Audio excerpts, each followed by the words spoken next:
Hey there folks, today I'm going to be showing you how to replace a broken chuck on a Black & Decker cordless drill. Now this one in particular is our 20 volt model. So first things first, you're going to remove the battery just to make sure that we're safe. And then we're going to open the chuck all the way up as far as it'll go.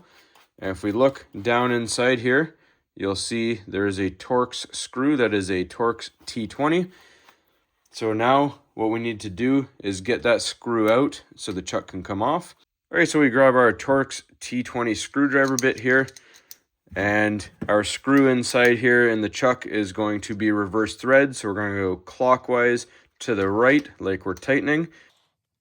And it's going to be hard the first time you do it, so you're just going to have to grasp the chuck really hard. And then you twist it and it'll pop free.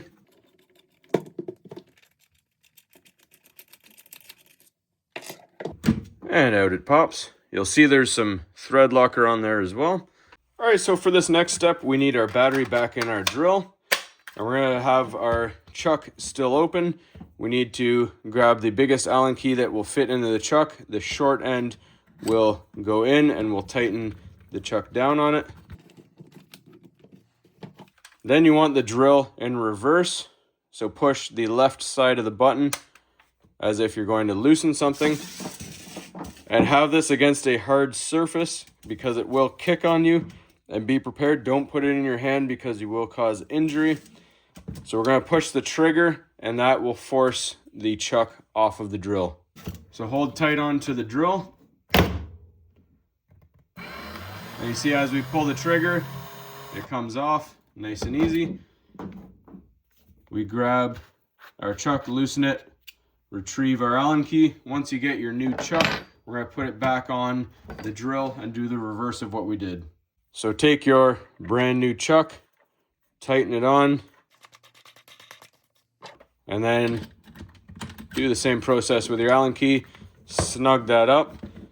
This time we're going to put the drill into forwards.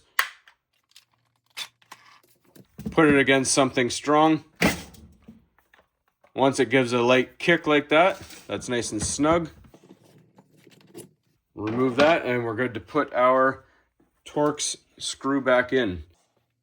Now this has Threadlocker still on it. If you don't see Threadlocker, buy some Threadlocker and a light dab will do. We just want to drop that on in. And remember, it's reverse thread. So counterclockwise while we're tightening this down. Snug as you can, and you're good to go. Hopefully this was helpful to everybody. As always, please don't forget to like and subscribe.